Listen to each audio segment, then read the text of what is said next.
Hi நண்பர்களே, welcome to கதை corner.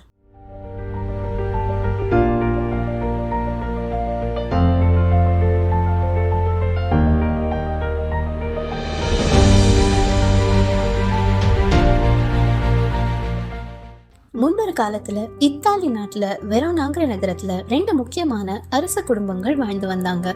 அவங்க மான்டேகியூஸ் மற்றும் கேபிலட்ஸ். இந்த ரெண்டு குடும்பங்களுக்கும் நடுவுல பல வருடங்களா தீராத பகை இருந்துச்சு. அடிக்கடி ரெண்டு குடும்பங்களும் மூர்க்கத்தனமா மோதிக்குவாங்க.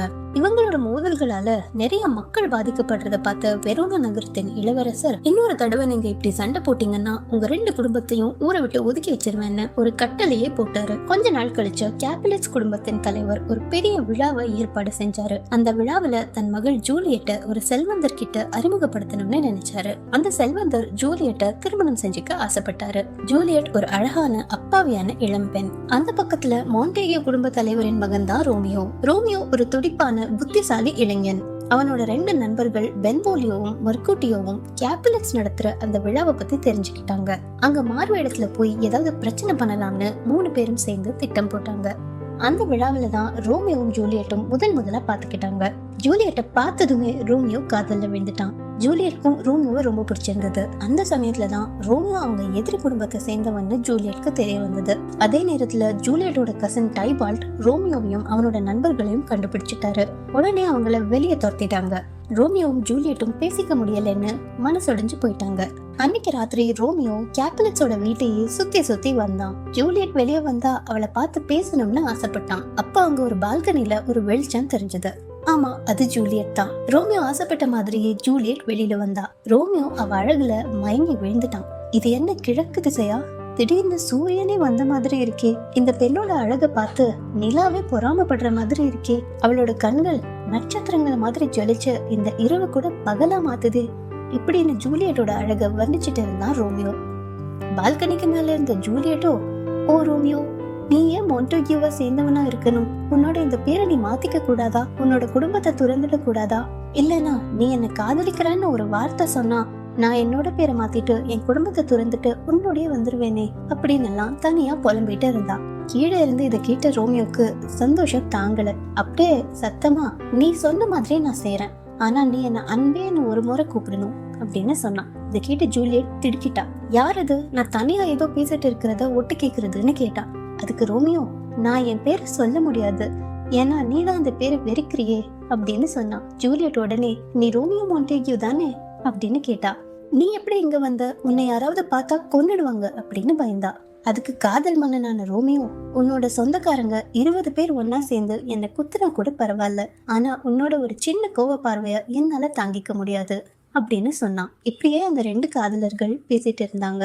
2 பேரும் அடுத்த நாளே கல்யாணம் பண்ணிக்கணும்னு முடிவு பண்ணாங்க. அவங்க முடிவு பண்ண மாதிரியே அடுத்த நாளே யாருக்கும் தெரியாம ஃபாதர் லாரன்ஸ் அப்படிங்கிற ஒரு கனிவான பாதிரியார் முன்னாடி 2 பேரும் ரகசியமா திருமணம் பண்ணிக்கிட்டாங்க. ரோமியோவும் ஜூலியட்டும் அளவு கடந்த மகிழ்ச்சியில இருந்தாங்க. ஆனா அவங்களோட சந்தோஷம் ரொம்ப நேரம் நிலைக்கல. அன்னைக்கு மத்தியானமே ரோமியோ தன் நண்பன் மர்கூட்டியோவோட தெருவில் நடந்து போறத ஜூலியட்டோட கோபக்கார கசன் டைபால்ட் பார்த்துட்டான். உடனே ரோமியோ கூட சண்டை போட கிளம்பினான். ஆனா ரோமியோ இப்ப டைபால்ட்டோட உறவினனா மாறிட்டதால வேண்டாம்னு மறுத்தான். இதை பார்த்த ரோமியோட நண்பன் மர்கூட்டியோ ரோமியோ மேல கோவப்பட்டான். தனக்கும் ஜூலியட்க்கும் நடந்த ரகசிய கல்யாணத்தை பத்தி ரோமியோ தன் நண்பன் கிட்ட சொல்ல முடியல. இது எதுவுமே தெரியாத மர்கூட்டியோ ரோமியோக்கு பதிலா தான் சண்டை போட தயார்னு டைபால்ட் கிட்ட சொல்லி 2 பேரும் சண்டை போட்டாங்க. அந்த சண்டை பெரும் சோகத்துல முடிஞ்சது. டைபால்ட் மர்கூட்டியோவை கொன்னுட்டான். தன் நண்பனை இழந்த சோகத்துல கோவத்துல ரோமியோ டைபால்ட்ட கொன்னுட்டான். தான் செஞ்ச காரியத்தோட விளைவை புரிஞ்சுக்கிட்ட ரோமியோ அந்த நகரத்தை விட்டு தப்பிச்சு ஓடிட்டான். இந்த விஷயம் வெரோனா நகரத்தின் இளவரசருக்கு தெரிய வந்ததும் அவர் ரோமியோவை இனி அந்த ஊருக்குள்ள வரவே கூடாதுன்னு உத்தரவு போட்டாரு. தன்னோட கசன் டைபால்ட்டோட இறப்பையும் ரோமியோவோட தண்டனையும் கேட்ட ஜூலியட் ரொம்ப அழுதா. அதே நேரத்துல ஜூலியட்டோட குடும்பத்துல அவளை ஏற்கனவே முடிவு பண்ணியிருந்த செல்வந்தர் மாப்பிள்ளைக்கு அடுத்த நாளே கல்யாணம் பண்ணணும்னு திருமண ஏற்பாடுகள் செஞ்சாங்க. ஜூலியட் இதுக்கு ஒத்துக்காதப்போ அவ மேல கோவப்பட்டாங்க. என்ன செய்யறதுன்னு தெரியாத ஜூலியட் ஃபாதர் லாரன்ஸ் கிட்ட உதவி கேட்டா. ஃபாதர் அவளுக்கு ஒரு நல்ல யோசனை சொன்னாரு. அவகிட்ட ஒரு மருந்து கொடுத்தாரு. அத திருமணத்துக்கு முன்னாடி நாள் இரவு குடிச்சா சில மணி நேரத்துக்கு எந்திரிக்க முடியாத ஒரு தூக்கத்துக்கு போயிடலாம். அப்போ எல்லாரும் காலையில வந்து பார்க்கும்போது அவ செத்துட்டான்னு நம்பிடுவாங்க. அப்படியே திருமணமும் நின்னு போயிடும். அதுக்குள்ள இந்த தகவலை ரோமியோக்கு சொல்லிட்டா அவன் காலையில வந்து ஜூலியட்டை கூட்டிட்டு போய் 2 பேரும் ஆனந்தமா அவங்க வாழ்க்கைய ஆரம்பிக்கலாம்னு திட்டம் போட்டாங்க. ஜூலியட் ஃபாதர் சொன்ன மாதிரியே மருந்த அன்னைக்கு இரவே குடிச்சா. கேப்லெட் குடும்பம் காலையில ஜூலியட் அறைக்கு வந்து பார்த்து ரொம்ப அதிர்ச்சியானாங்க. அவங்க ஜூலியட் இறந்துட்டான்னு நினைச்சு சோகத்துல மூழ்கிட்டாங்க. அவங்களோட குடும்ப கல்லறையில அவளை வச்சாங்க. ஃபாதர் லாரன்ஸ் ரோமியோக்கு இந்த திட்டத்தை பத்தி தகவல் அனுப்பினாரு. அவனை கேப்லெட் குடும்ப கல்லறையில போய் காத்திருக்க சொன்னாரு. ஜூலியட் கண் முழிச்சதும் அவளை காப்பாத்தி கூட்டிட்டு போக சொன்னாரு. ஆனா விதிவசமா அந்த செய்தி ரோமியோக்கு போய் சேரவே இல்லை.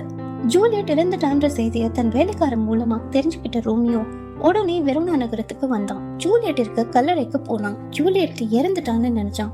இனி தான் வாழ்றதுக்கு அர்த்தமே இல்லைன்னு நினைச்சு தன் சட்டையில இருந்து ஒரு விஷ குப்பியை எடுத்தான். அதை அங்கேயே குடிச்சிட்டு தன் மனைவிக்கு பக்கத்திலேயே இருந்தும் போனான். கொஞ்ச நேரம் கழிச்சு ஜூலியட் கண் திறந்து பார்த்தா. அவ ரோமியோ இறந்ததை பார்த்து அவனோட கத்தியை எடுத்து தன் நெஞ்சு குத்தி தானும் அங்கேயே செத்துட்டான். ஃபாதர் லாரன்ஸ் கிட்ட இருந்து என்ன நடந்ததுன்னு தெரிஞ்சுக்கிட்ட ரெண்டு குடும்பங்களும் தங்கள் பிள்ளைகளோட சாவுக்கு தாங்கள் தான் காரணம்னு புரிஞ்சுக்கிட்டாங்க. இனி ஒருபோதும் அந்த ரெண்டு குடும்பங்களும் சண்டை போடக்கூடாதுன்னு முடிவு பண்ணாங்க. ரோமியோவும் ஜூலியட்டும் ஒன்னா சேர்ந்து வாழ முடியல. ஆனா அவங்க காதல் இன்றளவும் வாழ்ந்துட்டு தான் இருக்கு.